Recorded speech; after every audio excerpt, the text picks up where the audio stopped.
Hey, welcome back to Guardbeardia. Today we have for you Chapter 9 of the Veil Rider series. This one may be a two-parter because I'm trying to make these chapters a bit longer. And since you guys liked my quote-unquote girth, I'm going to try and stay around that range if I can. Usually around 11 pages per recording. But hope you guys enjoy, hope you stick around, and here we go.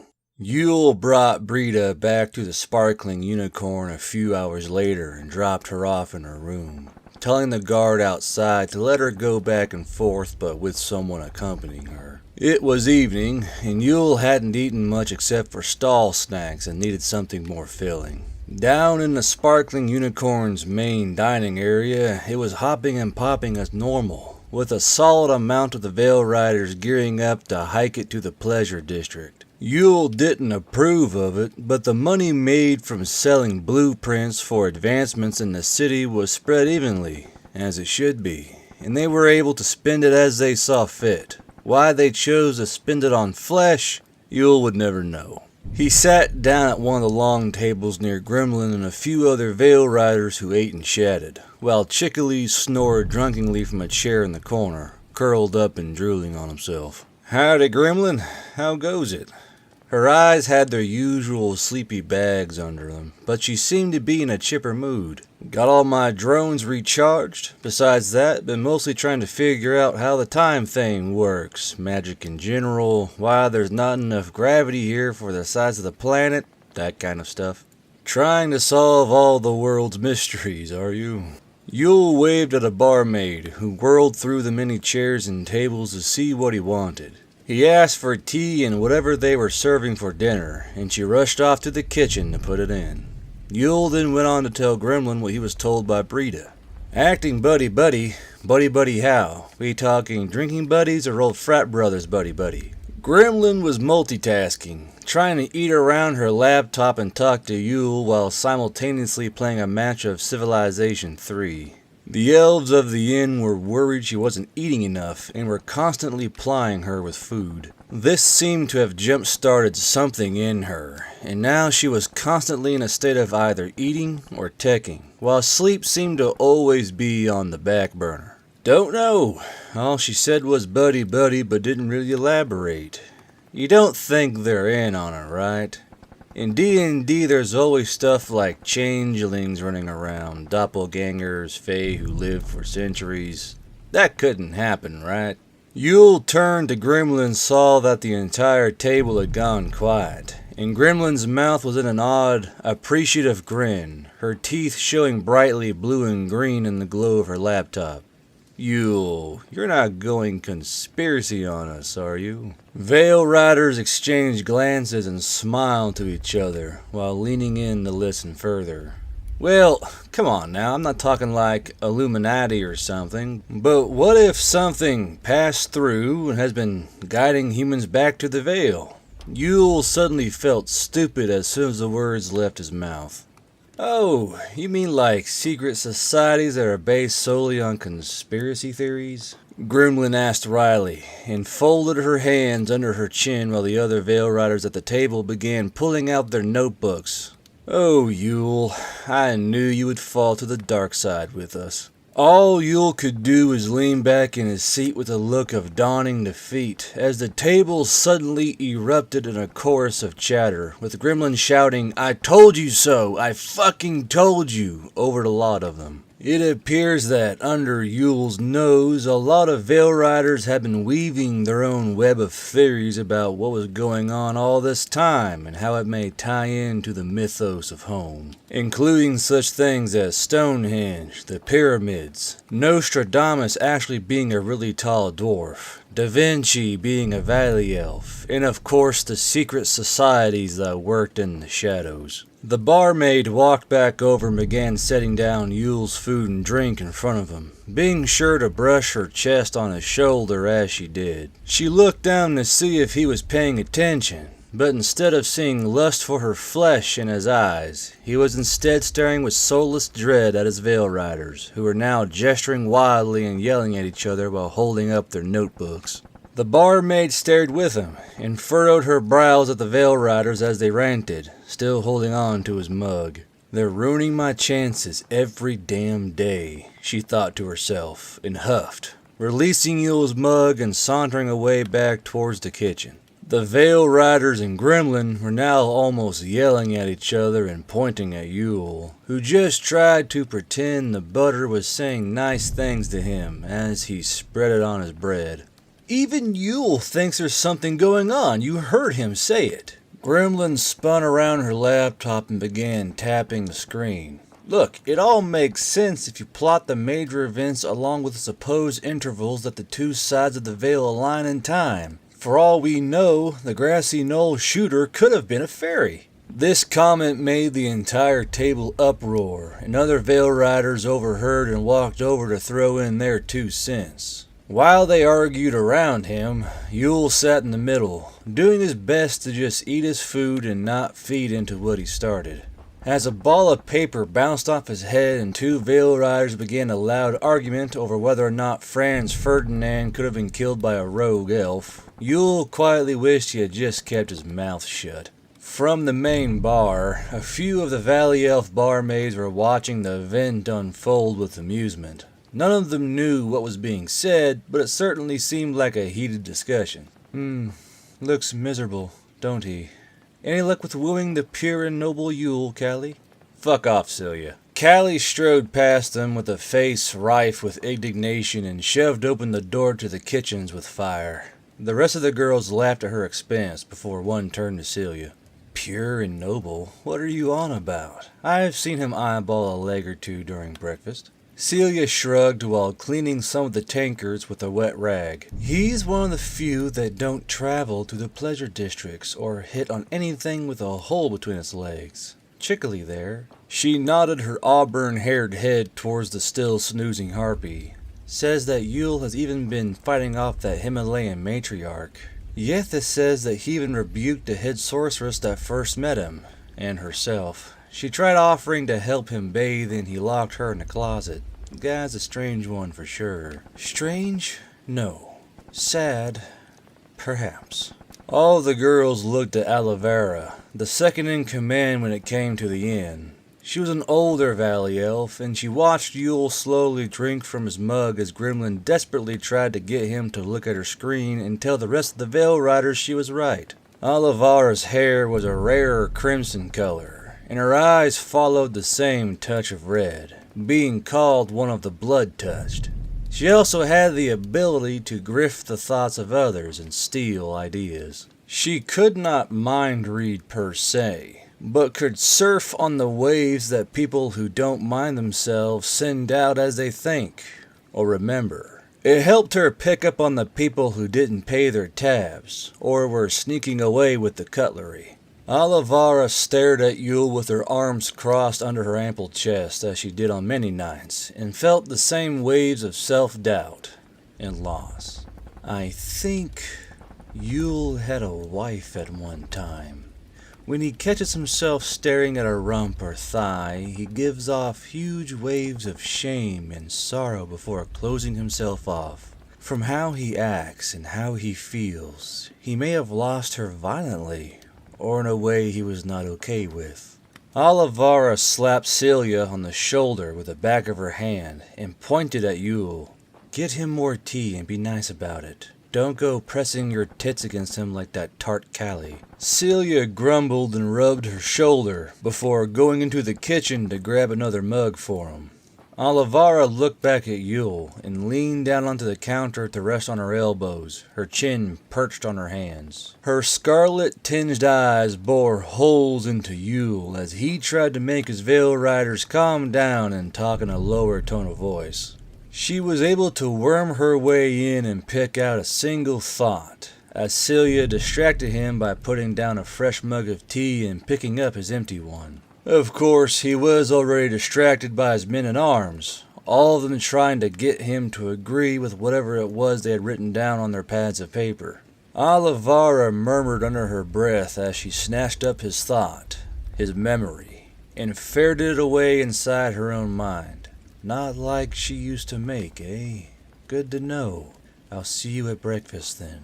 Despite the energy pulsing through the dining room, the Veil Riders eventually made their ways to their rooms, including Yule, who had more than enough of conspiracy theories for one day. The next morning, everyone was still in bed when the sun came up and the cock crowed, except for two of the company. Chickily was still passed out asleep in the chair he fell in, and someone had draped a whoopee over him before they had gone to bed, in which he was curled up in and snoring softly.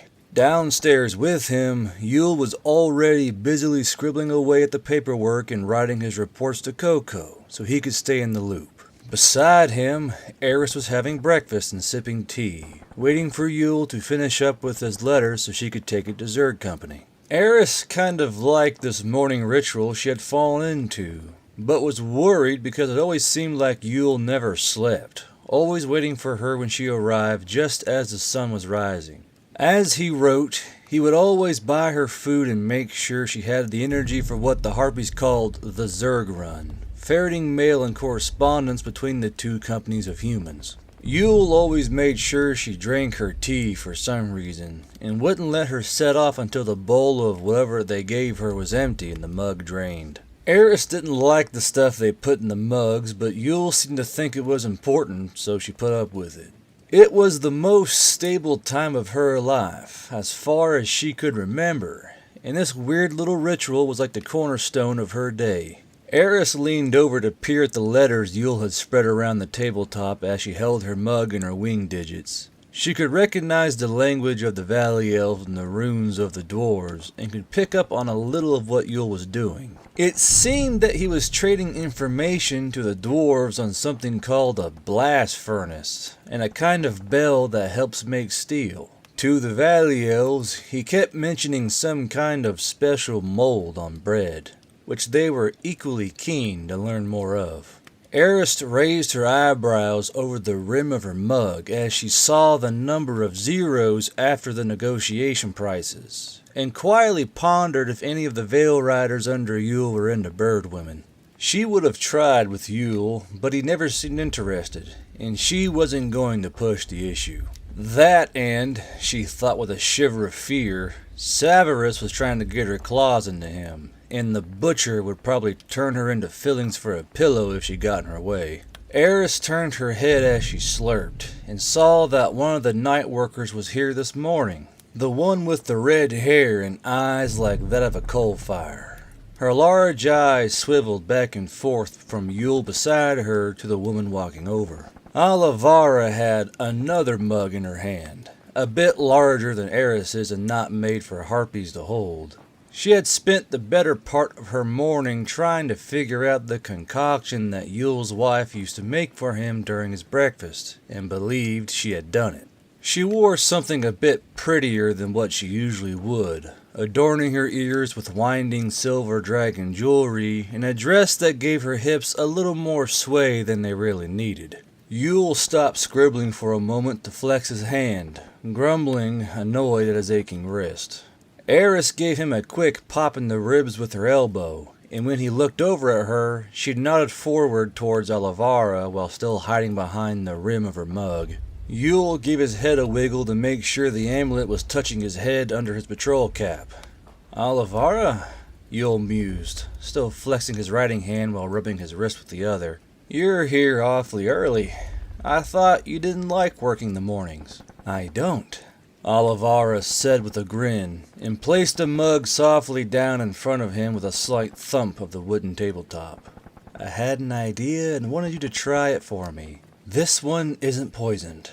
Promise, promise. Alevara smiled at Yule as she rested her pointer finger on the rim of the mug, out of which steam curled and drifted through the air. Yule looked down at the mug and saw it looked a lot darker and milkier than what they usually gave him, and he smelled some familiar elements to it that he would have had back at home. Huh. I didn't think you guys had cinnamon here. Yule set down his pen and reached over for the mug, Alevara's nail making a slight tink sound as the mug was lifted away from her finger. It's called kiri bark here, and we mostly use it to keep away bugs. From what I've seen of what you people eat, I'm not shocked you think a poison for some has a tasty treat. Alevara's steady smile stayed trained on Yule as she watched him sniff the rim of the mug. Eris knew about kiri bark as well, and dropped the mug slightly so her mouth was no longer behind it and unmuffled. We use kiri bark for our nests too, keeps away egg beetles. We also use a lot of things called peppers in our food. Yule murmured over the steam of the mug, and blew on it a little to cool it. There's some spices so hot that they can actually blind you or make your lungs become inflamed. Alevara gave a chuckle and rested her head on the back of her left hand. Sounds like something a human would enjoy. I still get complaints that our sauces aren't spicy enough. The fruits of her labors came to ripen as Yule took a deep pull from the mug, and she could almost feel the wave of homesickness that wafted away from him, as if he were the tide and she were the beach. She opened the hooks of her mind and grappled anything that came away. Something about this drink, the spices, whatever it was, made Yule let his guard completely down, and she was awash in his memories. She saw his wife, their home, their lives, the small things she would do for him, and the small things he would do for her. Alevara's eyes softened as she took in this deluge of information and digested it. Yule lowered the mug and stared down into it, holding the liquid in his mouth as if afraid to swallow, but eventually did. She saw his chest breathe in and out deeply, as his thoughts traced among themselves. Even Eris could sense something was up, and thought the she-elf had casted some kind of spell on Yule. She furrowed her brows at Alevara and bared a fang as she prepared to get messy. Yule tilted his head to the side slightly and set the mug down next to his report going to Coco, murmuring to the two women near him. This is very similar to something I used to have back at my home. My wife used to make it for me in the mornings before I would start work. Yule looked at Alevara with eyes wreathed in sorrow. I'm not sure how you came up with this, but thank you. How long ago did you lose her? Alevara inquired, not in a rude way, but in the tone of voice that most women are born with and master, in order to coax the answers from naughty children or stubborn husbands. Yule's mouth twitched as he picked up his pen, and his lips came back to form a thin line. His other hand stroked his beard, once, before coming back down to settle the paper as he continued to write. Eris and Alevara were left in silence for several seconds, the scribble of pen tip to paper the only thing answering them, until Yule broke the silence with his own answer. It's been 3 years. Terran time. He continued to write as Alevara caught another wave of thoughts radiating from Yule, and heard terse words and shouting. She spoke up again, and poked the mug towards Yule ever so slightly, the tea inside sloshing a little bit as she did. Old age? Sickness?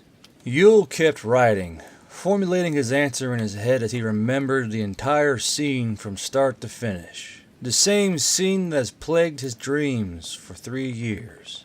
Eris set her mug down the table and leaned forward to get a look at Yule's face. Accident. Alevara's mind picked up the sounds of screeching metal which caused her to startle slightly. The sound reminding her of the nightmares that men-at-arms get when the two lines of armored warriors clash into one another. She saw a kind of carriage, but mangled beyond repair, torn and rent as if a dragon had laid its claws into it. Accident? She stuttered, and the feelings and thoughts of sadness quickly churning into self-loathing and rage. She could see the pen digging deep into the parchment, cutting deep grooves unlike his other, lighter handwriting. Yule closed his eyes and breathed in deep, filling his nose with the scent of cinnamon, milk, and chamomile that wafted up from the cup. He opened his sad blue eyes and set down his pen, leaning back and sitting up straight. His hands smoothed out his pant legs and then folded around the mug of tea, soaking up the warmth. We got into a fight. We had been married for over a decade. We're a team. Hell, our marriage survived things that would have ruined others.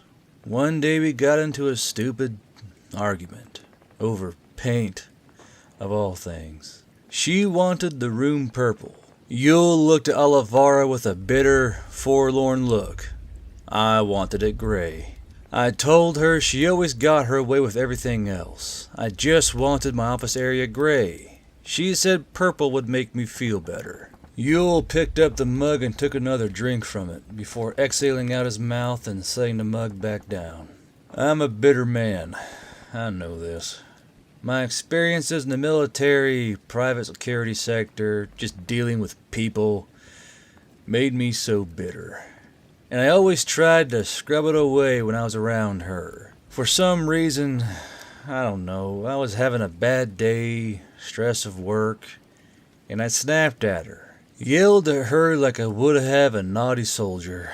Can you just fucking let me have a damn thing my way for once, I said. Isn't it enough you get everything else? He shook his head slowly from side to side, ruefully. Being an asshole over paint. She got mad at me, poured the tea she made me into the sink and left, saying she was going to go get me my stupid boring gray paint. She left the house and got into an accident. There was another, carriage, and the person driving it wasn't paying attention, was using one of these. Yule held up his beat-to-hell smartphone and wiggled it, mostly using it to look at pictures and do calculations. He ran into her and hit her directly in the side of the carriage and killed her instantly. Broke her body, and they couldn't bring her back. Yule began to slowly roll up his report to Coco, the parchment rasping against his hands as he rolled it up. Last thing I ever said to her was, "Take your time, your opinion won't be missed." I was mad about her bugging me about paint, and instead of saying, "I love you, come home safe," I sent her off in dejection, her believing she didn't matter to me. I waited all day for her to come home.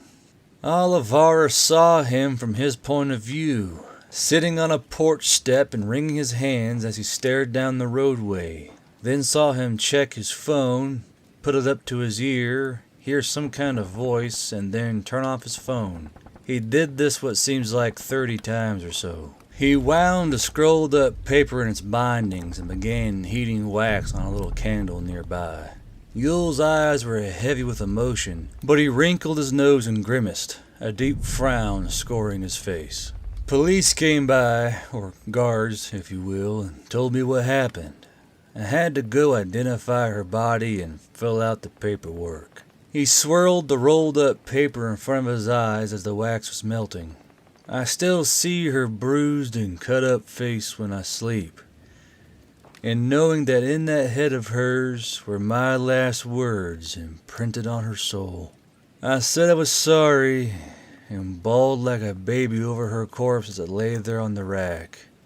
But it was too late for apologies. Yule sniffed angrily and poured a little bit of the wax on the scrolled letter and stamped it with the signet of the Veil Riders to seal it. Yule's fingers fiddled with the scroll of paper, rolling it around as he thought. He looked up to Alevara and smiled with melancholy as he handed the scroll to Eris. I purified her body, then scattered the ashes in the mountains of her home state. Then I painted my office purple and never forgave myself for being the asshole that I am.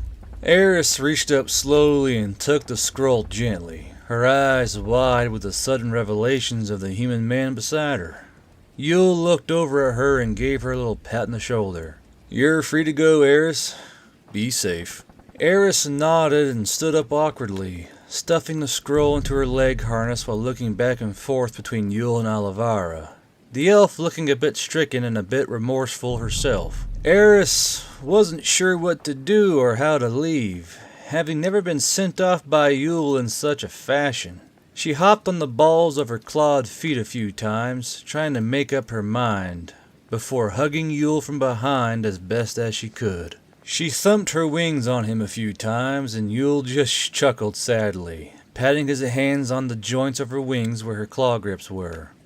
"I'm okay, Eris."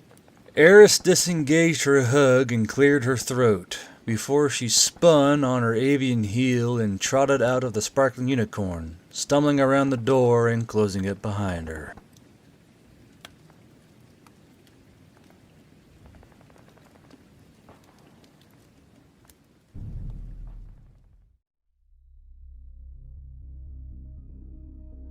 And that's the end of this part to Chapter 9. Part 2 to come next week. Thank you guys for sticking around here on Guardbeardia, and if you like this video, be sure to like and subscribe to the channel. And click the bell icon so you know when the videos come out through the week. Until I see you next time on this side of the veil, this has been Guardbro, and I'll see y'all next time.